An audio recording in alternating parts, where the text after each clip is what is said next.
From Pacifica, this is Democracy Now! Every day there is fear of attacks here, and living has become very dangerous to everyone. It's not safe to live in Afghanistan anymore. Afghanistan marks a national day of mourning after an ambulance suicide attack kills more than 100 people Saturday. The Taliban claim responsibility. Early this morning, another attack in Kabul kills 5. ISIS claims responsibility. We'll get an update from the news director of Tolo News, a 24-hour news channel based in Kabul. Then Michigan's Attorney General has launched an investigation into Michigan State, and the entire board of directors of USA Gymnastics is resigning after team doctor Larry Nassar was sentenced to up to 175 years in prison for sexually assaulting and abusing more than 160 young female athletes. It is abundantly clear that a full and complete investigation of what happened at Michigan State University from the president's office down is required. Now, this investigation is and will continue to be independent. It will be thorough. It will be transparent. And it will be prompt. We'll talk to reporter Mark Alicia, part of the investigative team at the Indianapolis Star, who broke the story, and look at his latest piece, What's Next for USA Gymnastics? A long, tough road at best. Then we'll speak with Mother Jones reporter Ari Berman about the concerns over the Trump administration's newly announced plans to add a question on citizenship to the 2020 census. The census determines who is counted, literally. Who is counted in terms of congressional representation, who is counted in terms of people getting resources, federal money, government programs.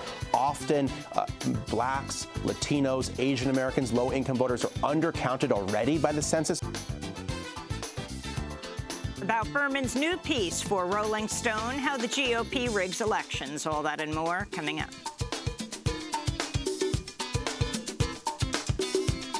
Welcome to Democracy Now!, democracynow.org, the War and Peace Report. I'm Amy Goodman.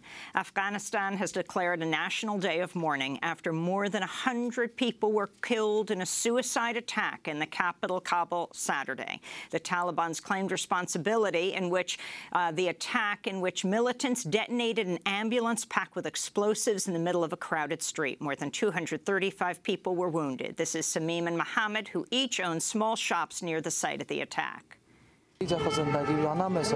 Every day there is fear of attacks here, and living has become very dangerous to everyone. It's not safe to live in Afghanistan anymore. It was a really dangerous blast, and people were running everywhere. Some had received injuries on their head and some on their hand, and everyone was shocked. Most of them were wounded by broken glass.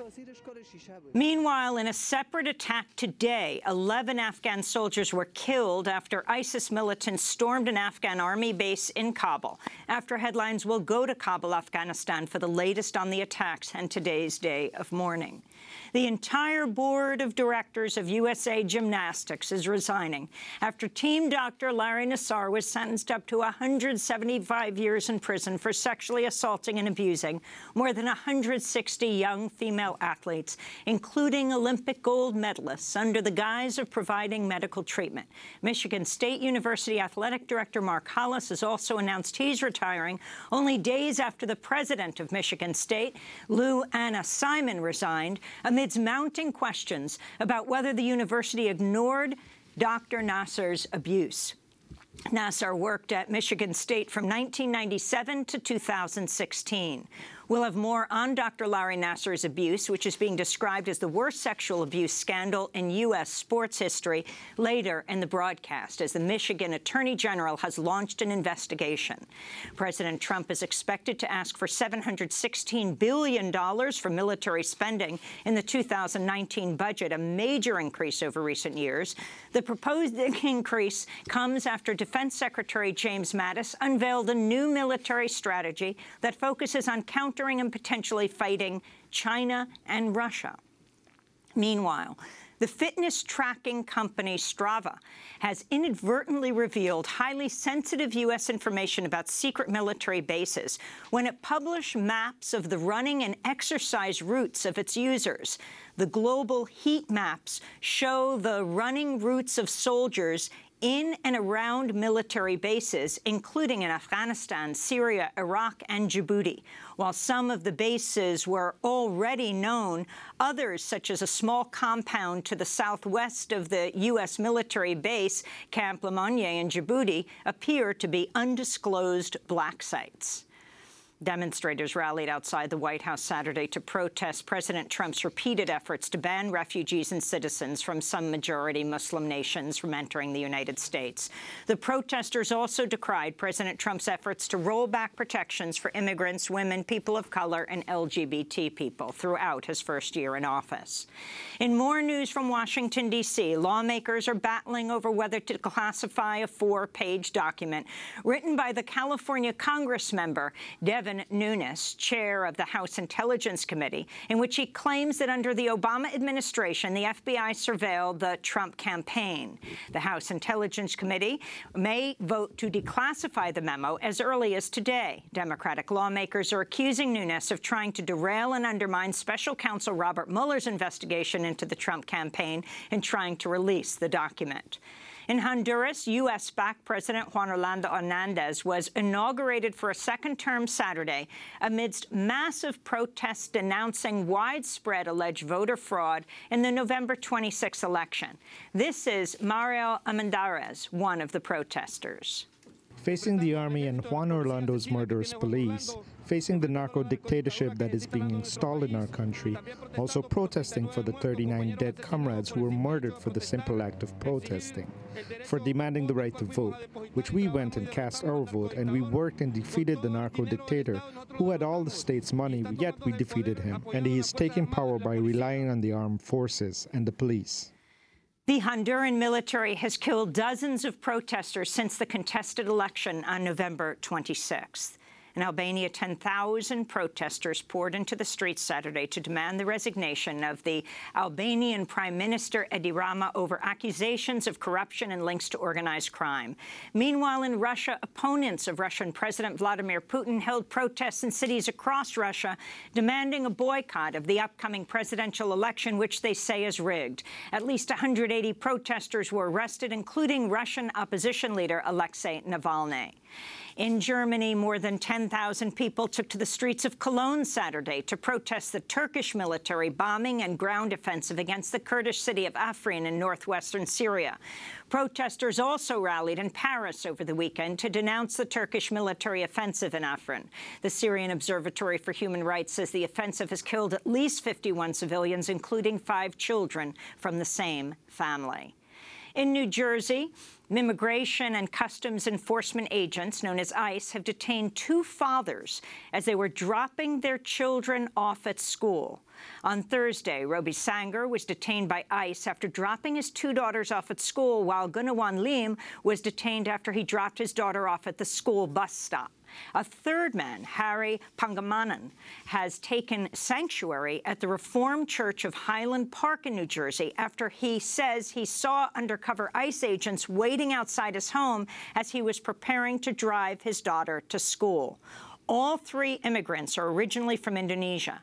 Meanwhile, a number of immigrant rights activists will be attending President Trump's State of the Union address on Tuesday at the invitation of progressive lawmakers. Among those attending, Cesar Espinosa, immigrant rights activist in Houston, Texas, and Amy Gottlieb. She is an immigration lawyer and the wife of detained New York City immigrants' rights leader Ravi Ragbir. She'll be accompanying Congressmember Nydia Velázquez.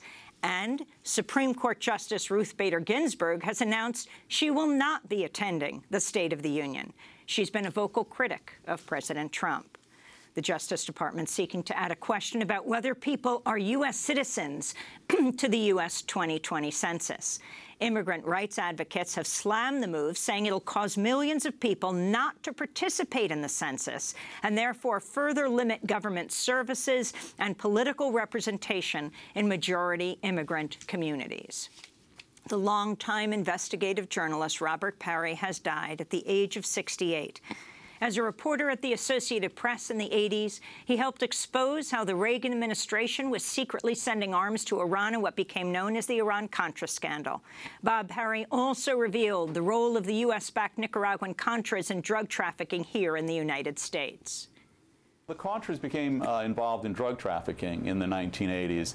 It was done partly to help raise money for themselves. They were in a very unique position, working with the United States government on one side and then also becoming a way for South American drug dealers to move their supplies, their material, the contraband up into the United States. So because the Contras became an intermediary for that, they also had some protection because they were working for the U.S. government, and the U.S. government was very hesitant to blow the whistle on them. That's Robert Parry speaking on Democracy Now! In 2006. Since 1996, Parry ran the news website consortiumnews.com. In 2015, he received the I.F. Stone Medal for Journalistic Independence from the Neiman Foundation. And the Time's Up and Me Too movements took center stage at Sunday night's Grammy Awards. Among the inspiring speakers was Cuban-Mexican singer Camila Cabello, who spoke about growing up as an immigrant and demanded justice for dreamers. Tonight, in this room full of music's dreamers, we remember that this country was built by dreamers, for dreamers, chasing the American dream. Another one of the most powerful speeches came from singer Janelle Monáe. Tonight, I am proud to stand in solidarity as not just an artist, but a young woman with my fellow sisters in this room who make up the music industry. Artists, writers, assistants, publicists, CEOs, producers, engineers, and women from all sectors of the business. We are also daughters, wives, mothers, sisters, and human beings. We come in peace, but we mean business. And to those who would dare try and silence us, we offer you two words: time's up. That's singer Janelle Monáe speaking at Sunday night's Grammy Awards. This is Democracy Now!, democracynow.org, The War and Peace Report. I'm Amy Goodman. And I'm Juan Gonzalez. Welcome to all of our listeners and viewers across the country and around the world. We begin today's show in Afghanistan, where Islamic State militants have carried out an early morning attack on a military academy in the western outskirts of the city of Kabul, killing at least 11 troops and wounding 16. This marks the latest in a wave of deadly attacks this month. Monday was already declared a national day of mourning in Afghanistan after a Taliban attacker drove an ambulance filled with explosives into the heart of the city on Saturday, killing at least 103 people and wounding as many as 235. 1 week earlier, Taliban militants killed 22 people at Kabul's Intercontinental Hotel. Last week, another 6 people were killed in an assault claimed by the Islamic State on the office of aid group Save the Children in the eastern city of Jalalabad. Saturday's attack occurred in the heart of the most secure part of Kabul. This is Samin and Mohammed, who each own small shops near the site of the attack. Every day there is fear of attacks here, and living has become very dangerous to everyone. It's not safe to live in Afghanistan anymore. It was a really dangerous blast, and people were running everywhere. Some had received injuries on their head and some on their hand, and everyone was shocked. Most of them were wounded by broken glass. These latest attacks come as the United States has stepped up its assistance to Afghan security forces and its airstrikes against the Taliban and other militant groups. Taliban spokesperson Zabihullah Mujahid said in a statement Saturday's bombing was a message to President Trump, quote, "The Islamic Emirate has a clear message for Trump and his hand-kissers that if you go ahead with a policy of aggression and speak from the barrel of a gun, don't expect Afghans to grow flowers in response," unquote. The Taliban refer to themselves as the Islamic Emirate.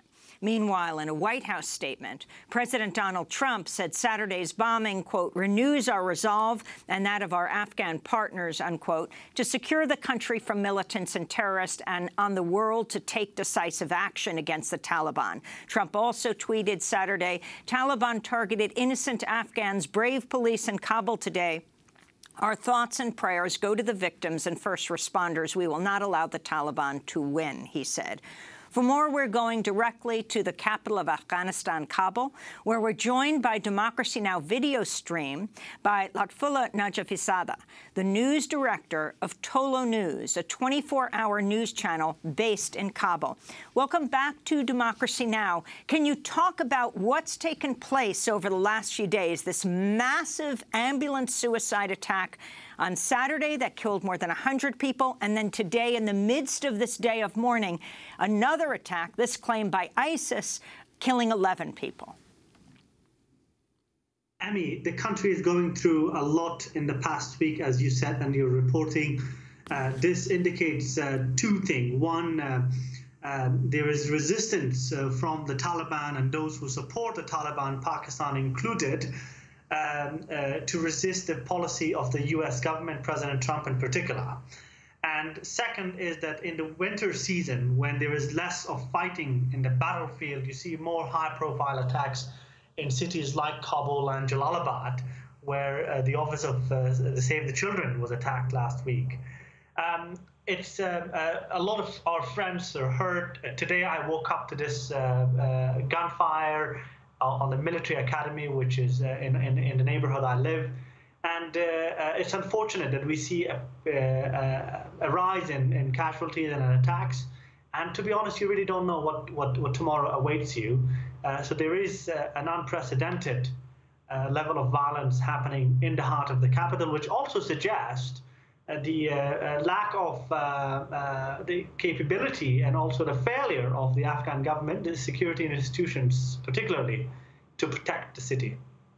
And could you talk also about that there are many Afghanis who are blaming Pakistan for this new resurgence of these kinds of attacks, claiming that Pakistan is in effect trying to use the Taliban, or especially the Haqqani network wing of the Taliban, as a means of getting back at the Trump administration for its pressure?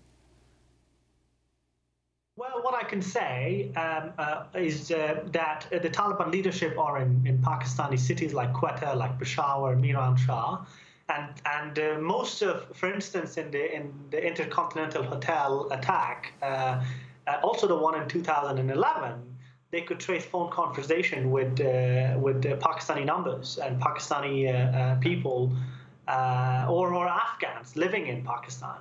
So I think the blame is very valid, because you can't really go after some of the people who plan, finance, and train some of these operatives who come and put such a tragic scene at play almost now every day in places like Kabul.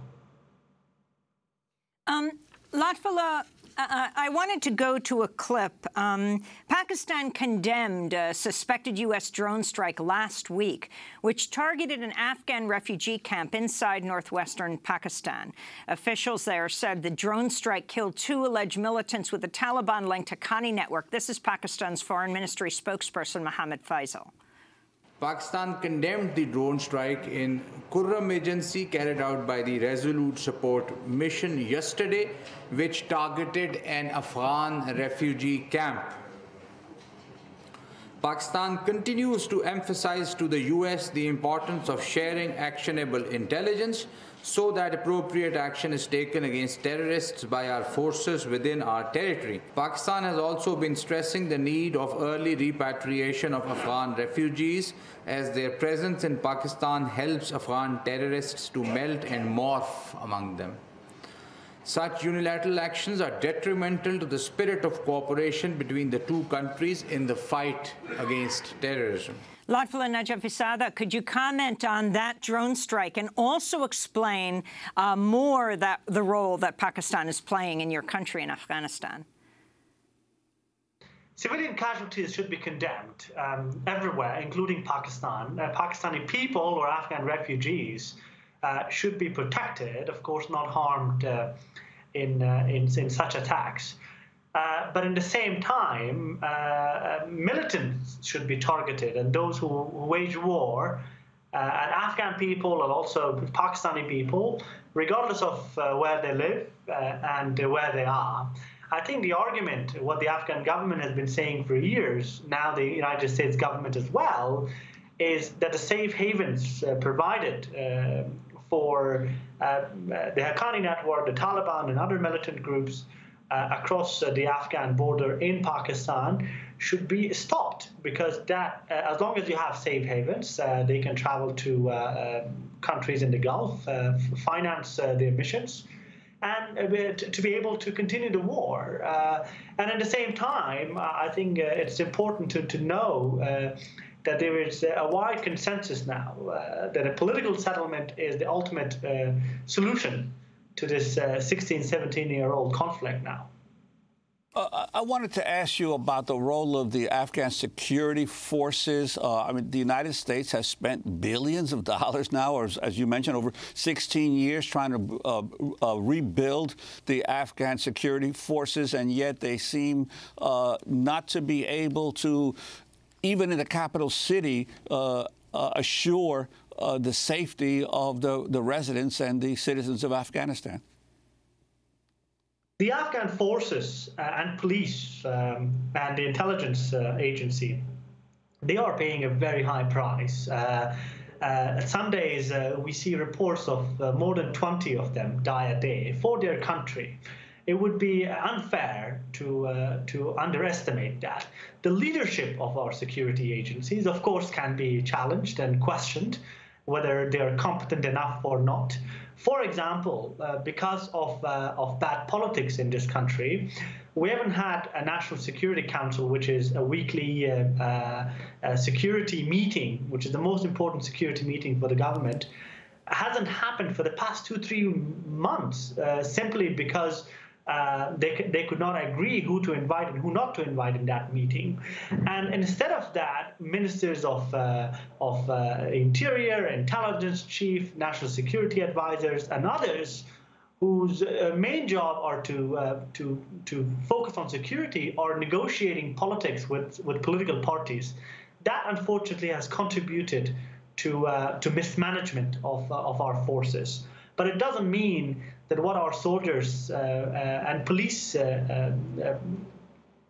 make sacrifice on a daily basis across the country is not valuable, is not something that we shouldn't appreciate and understand. Lutfullah, can you explain what happened on Saturday, the day of this ambulance suicide attack, an ambulance that was packed with explosives? Where was it? The significance of how it got in and who it killed? The attack was one of the deadliest, of course, so there were 2 ambulances. They got into a hospital nearby, and one of them left for one direction, and the other left for another direction, which was closer to the old Ministry of Interior building, missions like the European Union, Embassy of Sweden, and the Netherlands, the Dutch Embassy, and home to a lot of Afghan MPs and officials. Arriving at a police checkpost, they stopped the ambulance, asking where it was going, because there was no hospital on that direction. And then once they were stopped, in the next to the checkpoint, there were a lot of men waiting for their registration into the police department. And that was when it was exploded. So a lot of people who were died were just next to the blast site, queuing to get into one of the government buildings. And also a lot of bypassers, a lot of people coming to the nearby hospital. So a very crowded area. We still don't know how many people exactly are killed and wounded. I visited one of my friends in that area today, who said that one of his relatives is still missing, and they don't know where he was killed in that attack. His phones are not working. And this is 3 days after the attack, and you still really don't know how many people are really killed. And the number of U.S. troops, what, over 14,000 U.S. troops, and Trump has promised to send well over 1,000 more. Can you talk about this ongoing war? For the U.S., the longest war in U.S. history. I mean, and we see the toll of this in Afghanistan with Saturday, Taliban claim responsibility, then seems to be this rivalry between Taliban and ISIS. Today, another attack, ISIS claiming responsibility. But what about the U.S. role? Well, let's not mention if we don't have U.S. troops in the country today and U.S. support, we have no army, we have no police. And that is detrimental to the future of Afghanistan. That's detrimental for the civil society, that's the media, for the government. President Ghani himself has said that without U.S. presence in the country, he won't be able to survive his government in 6 months. That is the dependency of our government and our society to an extent. Maybe not directly, but somehow to the presence of the American forces. What they do, these forces are stationed throughout the country, helping and advising Afghan forces who are engaged in about 20 battles in 20 provinces out of 34 on every single day. That is the magnitude of violence and chaos.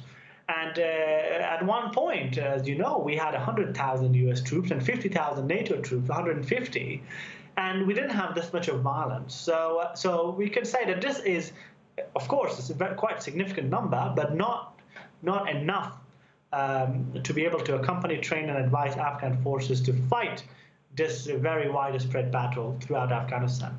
Well, Lutfullah, you say that without the presence of even this, the U.S. troops, that the present government could not stand. Why is that? I mean, is it because the Taliban do have much greater support in the population than we've been led to believe? I mean, why is it that the government cannot control an insurgency that is supposedly doesn't have much support?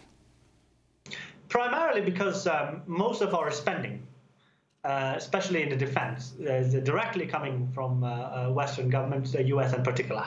If you take that money out, that's what I said, you have no army and police in this country.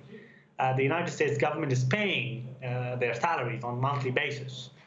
And the Afghan government, that is about $4 billion plus.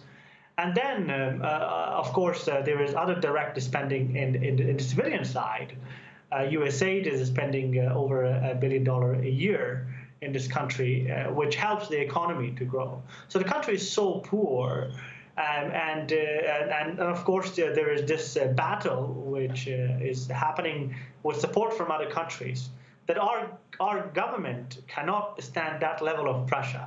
The support for the Taliban, to be honest, is very, very low. Some surveys suggest that it's below 10%. And we have seen that throughout the past decade or so.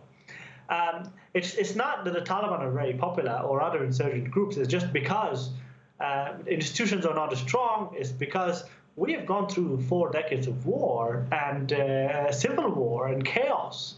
And we haven't, and the belief in government isn't that strong. Lutfullah Najafzada, we want to thank you for being with us, joining us from Afghanistan's capital, Kabul, news director of Tolo News, a 24-hour news channel based there in Kabul. When we come back, Michigan's Attorney General has launched an investigation into Michigan State. The entire board of directors of USA Gymnastics is resigning after the team doctor, Larry Nassar, was sentenced to up to 175 years in prison for sexually assaulting more than 160 young female athletes. Stay with us. I pray for you and I. Someday, maybe you'll see the light.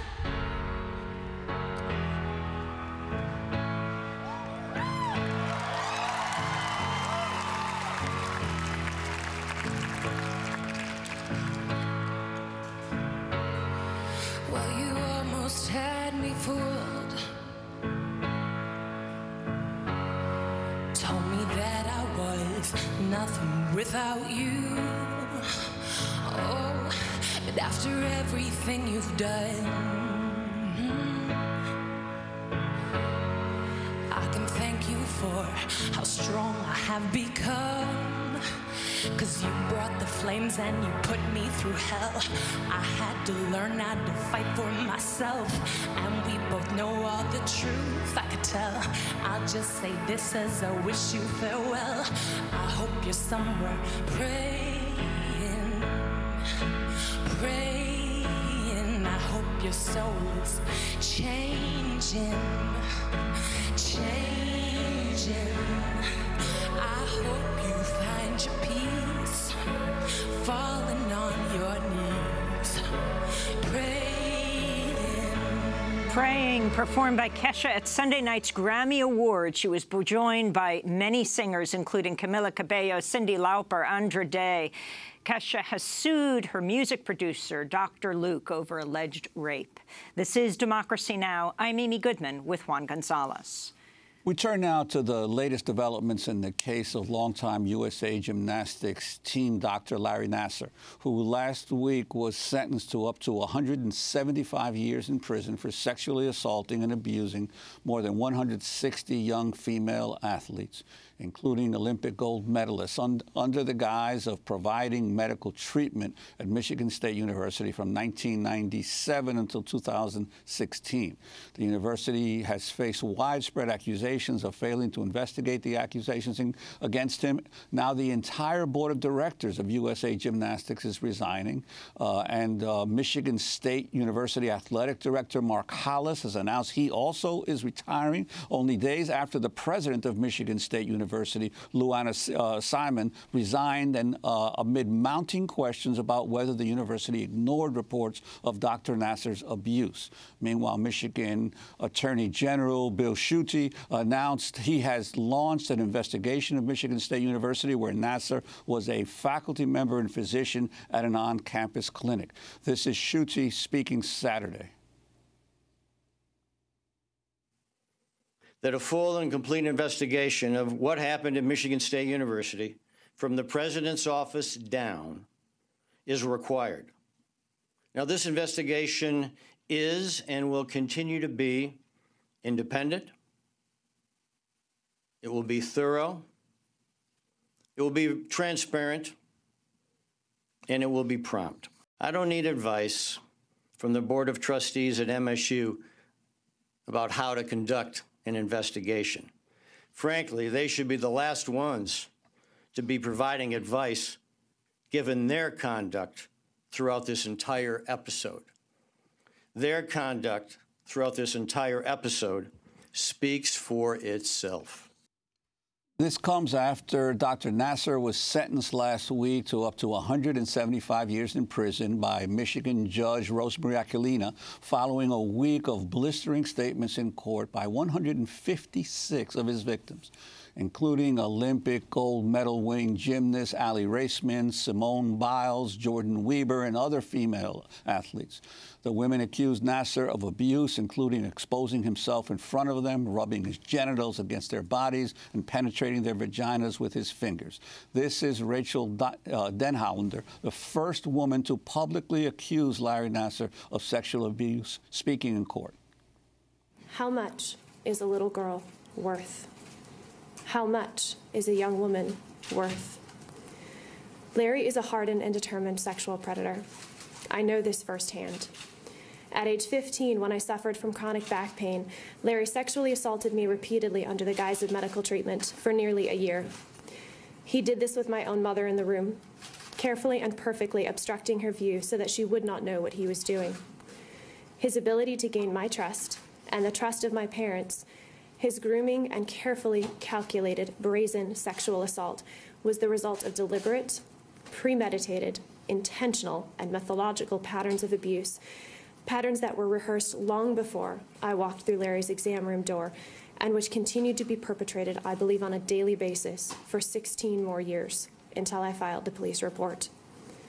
Larry is the most dangerous type of abuser, one who is capable of manipulating his victims through coldly calculated grooming methodologies, presenting the most wholesome and caring external persona as a deliberate means to ensure a steady stream of young children to assault.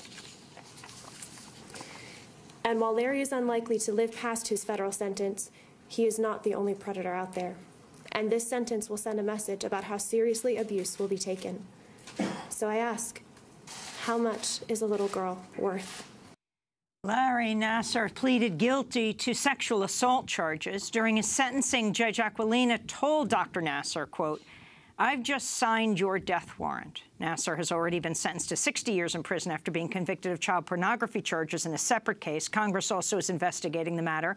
A House of Representatives investigation will examine allegations of sexual harassment by officials in other sports, including swimming and taekwondo. Well, for more, we're joined by Mark Alicia, a reporter with the investigative team at the Indianapolis Star that broke the story about Dr. Nassar's sexual abuse of gymnasts. His team also helped expose USA Gymnastics' failure to report allegations of sexual abuse by coaches to authorities.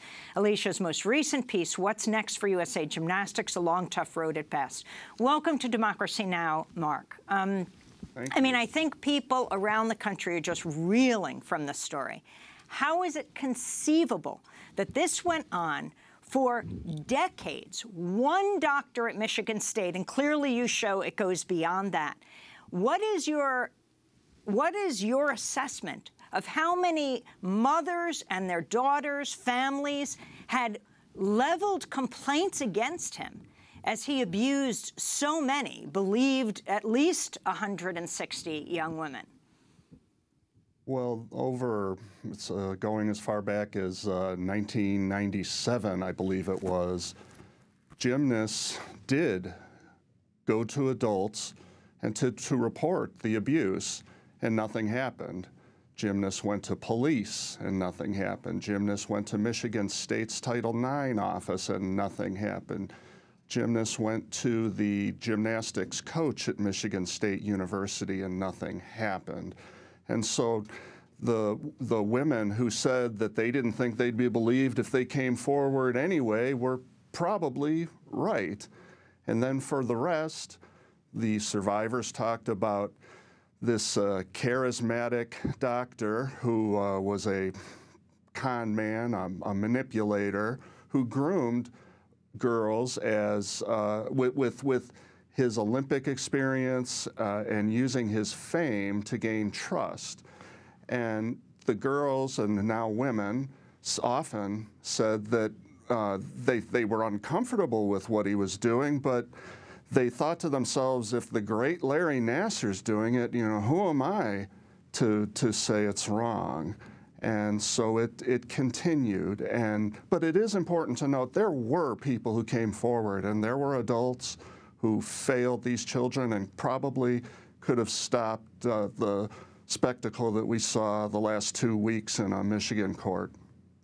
And I'm wondering if you could talk about, again, why this happened. Clearly, USA Gymnastics has a huge profile in Olympic sports. Was it the very fear that this money machine, this enormously influential sport would be somehow or other scandalized that made a lot of these officials seek to keep this information down or look away from what these women were saying?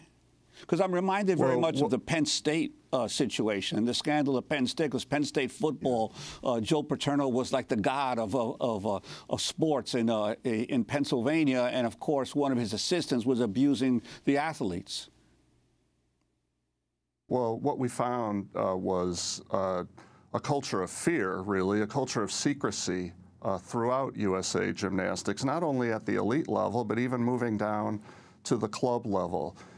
Gymnastics is a judged sport. It's not like track and field where the top 3 finishers in the 100 meters goes to the Olympics.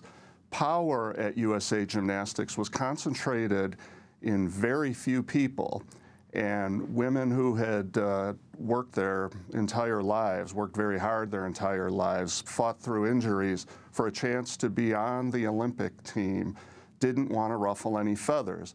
Another problem is the Olympic team, the gymnastics Olympic team, is chosen by committee. It's not chosen by the scores they're awarded at the Olympic trials. They do have an Olympic trials, but a committee makes the decision. So the message is clear that you don't you don't ruffle feathers, or maybe you'll find yourself out off the Olympic team.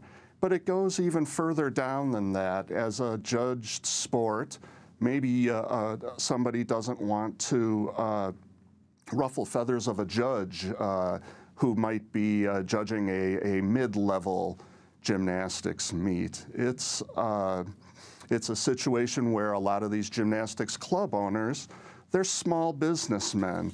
They didn't want their clubs associated with child sexual abuse, so coaches were often just fired and told to just go away. And some of them went from club to club to club and continued abusing little girls. Mark, I just wanted to ask you, could you talk about how you came onto this story? Because actually your investigative team, as often happens in investigative projects, was looking at another aspect, more of how coaches were abusing athletes, and then suddenly someone came forward and changed the direction of your investigation? Yes, my colleague, Marissa Kwiatkowski, received a tip about a court case in a small town in southern Georgia where USA Gymnastics was being sued and accused of negligence by a woman who had been abused by a coach. The coach, years earlier, had been on USA Gymnastics, or should have been on USA Gymnastics' radar after it received complaints about him, including one that said, somebody do something about this guy or he's going to rape someone.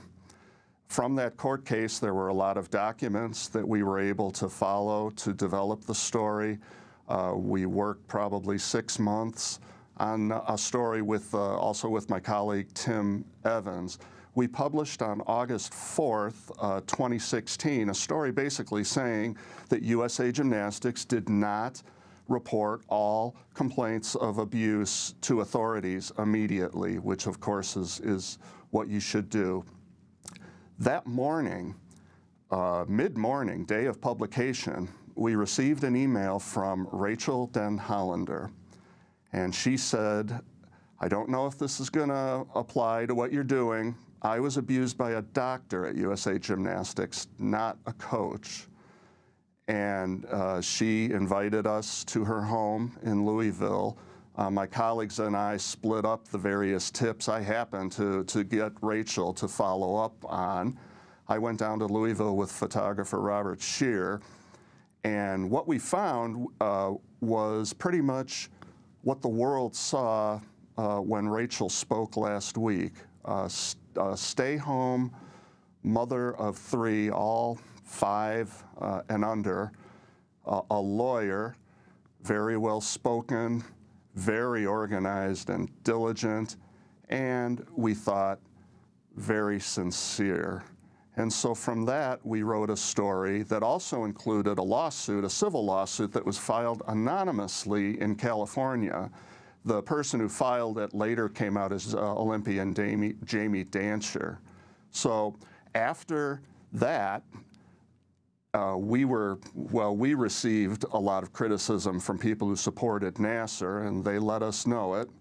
But there were also a lot of survivors who came forward, maybe 10 or 15 in the first 2 or 3 weeks, and then it just snowballed into the spectacle that we saw last week with the searing testimony of 156 girls. I mean, it was just astounding. I think they were going to have 60, and then the number just snowballed. Perhaps the most well-known of the women to speak out against Larry Nasser, some called him Nassar, others said Nasser, was Olympic gold medalist Ali Raceman. This is part of her testifying in court.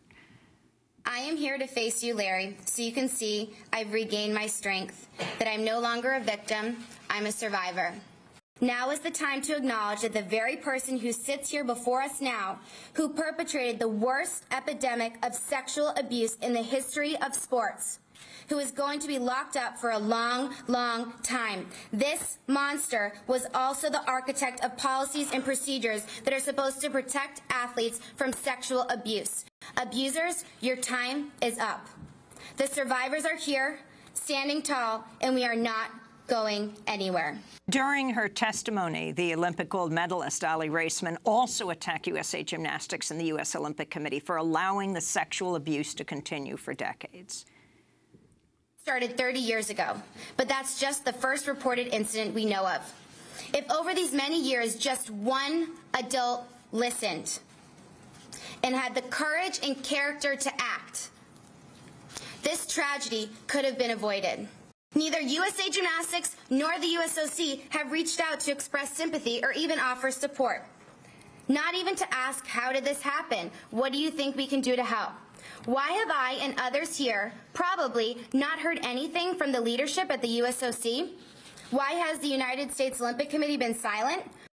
Gold medalist Ali Raceman. I want to turn now to Donna Markham, who testified in court against Dr. Larry Nassar. She is the mother of former gymnast Chelsea Markham, who was sexually abused by Dr. Nassar when she was 10 years old. Chelsea went on to commit suicide in 2009. In 2009, she took her own life because she couldn't deal with the pain anymore. It'll be 10 years in March that I lost my baby. She was 23 years old. She would have been 33 now. And every day I miss her, every day. And it all started with him. It all started with him and just became worse as the years went by until she couldn't deal with it anymore. Donna Markham, the mom of Chelsea Markham, who took her own life after being sexually abused by Nassar years after that. As we wrap up, Mark Alicia, the judge in this case, a fierce advocate for the women, Judge Rosemary Aquilina, cleared her docket to allow more than 150 women to testify, and also became very controversial when she said, I would allow some or many people to do to him what he did to others. Can you just speak about her and where this all leads? Well, yeah, she certainly has come under some criticism for how she conducted the sentencing hearing, but as someone who is there and knows some of the survivors, it was a situation where there was healing because of what she did, allowing all these women to speak and to confront Nassar. And I think that those 2 weeks catapulted this into people's consciousness. I mean, our reporting has been out there for quite some time, and it took this woman after woman after woman bravely burying their souls and giving this searing testimony to get people's attention. Now, as for the future, USA Gymnastics has to move forward with an entirely new board. They've lost a lot of their sponsors, and one of the people we spoke to for our story yesterday said that even if they implemented the exact right rules and the right policies as fast as possible, sponsors are still going to sit back and want to look and see how it's going, so that will take a while. And even if they do that, this person said, they better have a good public relations strategy going in to explain to the public why they're investing in USA Gymnastics. Will others be criminally charged for covering up? That remains to be seen. Michigan, as you reported earlier, Michigan's Attorney General is going to be investigating the actions of Michigan State. So far as we know, USA Gymnastics has only had a person it hired to come in to evaluate policies and has not been criminally investigated, although I suppose it's possible something's going on behind the scenes that we don't know about. Mark Alicia, I want to thank you for being with us, reporter with the investigative team at the Indianapolis Star, which broke the story in 2016 about Dr. Nassar's sexual abuse of gymnasts. His team also helped expose USA Gymnastics' failure to report allegations of sexual abuse by coaches to authorities. And we'll link to your latest piece, What's Next for USA Gymnastics, a long, tough road at best. This is Democracy Now! When we come back, a new question on the 2020 census. Are you a U.S. citizen? Stay with us.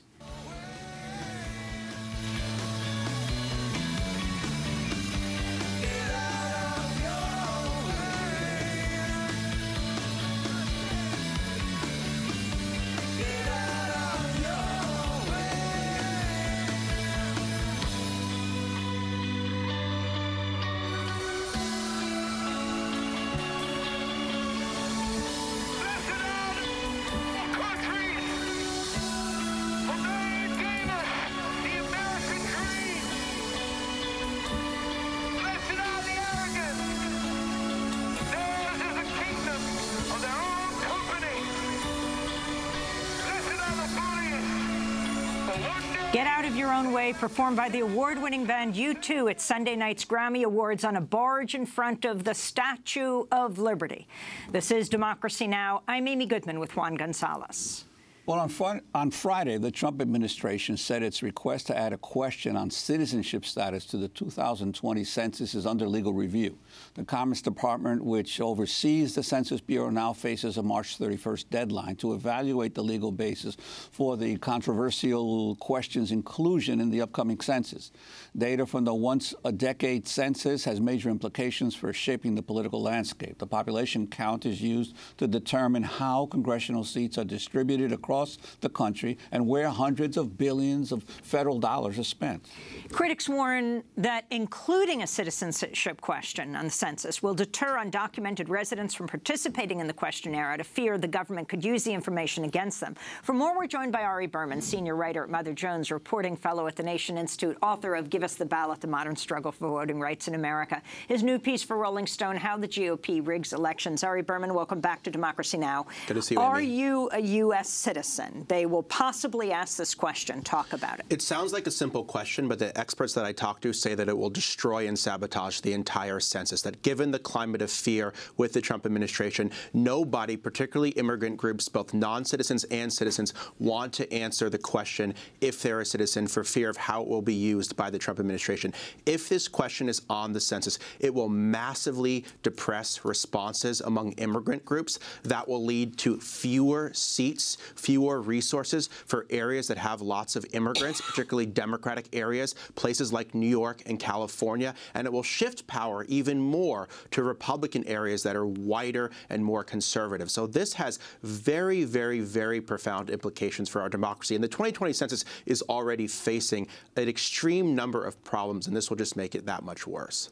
And what the legal basis here in terms of the Constitution and Congress, the United States is supposed to count every person in the United States, right? Not every citizen. Exactly. The census is supposed to count every person in America, non-citizen or citizen, and it's really a constitutionally mandated accurate count. So if the census is manipulated for political purposes or the count is done wrong, there's no way to fix that because the census is supposed to be the final word that determines how districts are drawn, how $600 billion in federal funding is spent. This is one of the most important things the federal government has done every 10 years since 1790, and it's facing unprecedented threats from the Trump administration, from lack of funding to the people that might run it, to this question about citizenship. It's a perfect storm facing the census right now. This?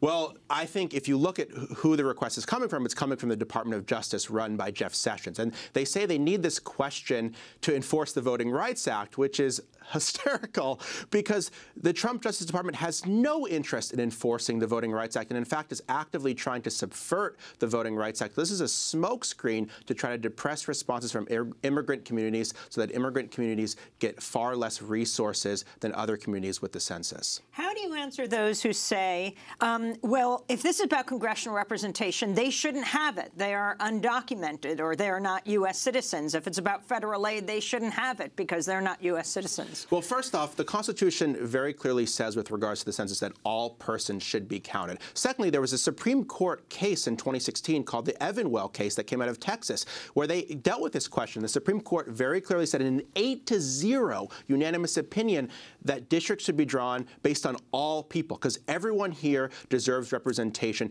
Everyone here counts. When someone goes to a hospital, they don't ask you, are you a citizen or not? Everyone deserves to be treated. And this would radically redefine American society by asking if you're a citizen or not on the census.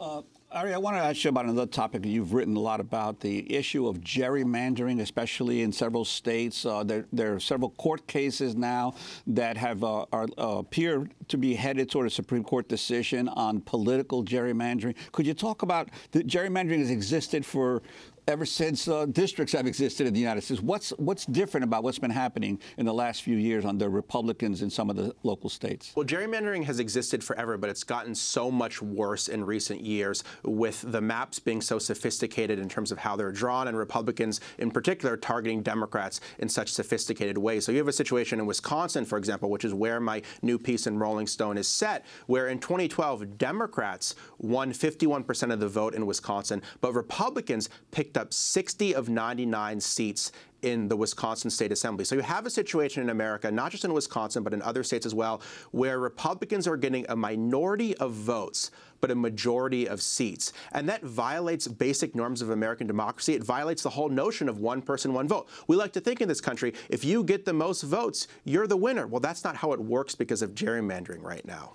And explain the role of Governor Scott Walker of Wisconsin. Well, Wisconsin has really been the test case, the laboratory for the Koch brothers and so many other people for destroying the progressive movement and corrupting democracy. And Scott Walker's led this effort. Wisconsin, since he took over in 2010, has passed the worst gerrymandering in the country, the worst voter suppression laws, and the worst dark money laws. And what they're doing is they're systematically corrupting every lever of democracy to try to give Republicans more power. And they've turned a purple state, a state that gave birth to unions, to Social Security, to so many other important progressive achievements. They've turned it into a laboratory for the Koch brothers and other big money interests to have their way. And they've decimated all the things that made Wisconsin such an important progressive state historically. And this is the model that Republicans want to export all across the country. And that's why I sent my Rolling Stone article on Wisconsin, because what happens there has had major national ramifications all across the country. And how is it that they're able to, through more sophisticated gerrymandering, get such large majorities, even though they have a minority vote? You talk about the cracking and packing and the different methods that they use. Well, I talk about one state Senate district in Wisconsin, which was a 50-50 state Senate district in Racine in southeast Wisconsin. And basically what they did is they drew a district so that a GOP state senator, his house remained in his Democratic neighborhood, but all of his neighbors were drawn out of his districts. I've never even seen something like this before. You go to his house, you go 2 houses down. He lives in a Democratic neighborhood. All his Democratic neighbors have been removed, and instead they gave him all of the Republican countryside of Racine and Kenosha County. So that's how they've turned a 50-50 swing district previously into a firmly Republican district. And that kind of thing, both spreading Democrats out, the cracking, and then isolating them into a few areas, the packing, is how Republicans have gerrymandered all across the country. What does this all mean as we wrap up for the 2018 midterms? What it means is that a lot of people think that Democrats are going to win, but Democratic chances are going to be hurt by gerrymandering, by voter suppression, by dark money. And regardless of what happens with the political parties, our democracy is under attack on so many different fronts, from gerrymandering, from voter suppression, from unlimited corporate spending. And that's really what should worry all of us. No matter who wins the election, we're living in a rigged system right now. Ari Berman, I want to thank you for being with us. Senior writer at Mother Jones, reporting fellow at Nation Institute, author of Give Us the Ballot, The Modern Struggle for Voting Rights in America. We'll link to your new piece in Rolling Stone, How the GOP Rigs Elections. And that does it for our show. Democracy Now! Is hiring a full-time news fellow. Submit your application by February 5th. Find out more at democracynow.org. And you can sign up for our daily digest and news headlines by texting the word Democracy Now!, one word, to 66866. Democracy Now! Produced by Mike Mike Burke, Renee Feltz, Dina Guzder, Nermeen Sheikh, Carla Wills, Laura Gaddis-Diener, Sam Alcoff, John Hamilton, Robbie Karen, Hani Massoud, Tarina Nadura. Special thanks to Julie Crosby, Miguel Noguera, Mike DeFilippo. I'm Amy Goodman with Juan Gonzalez.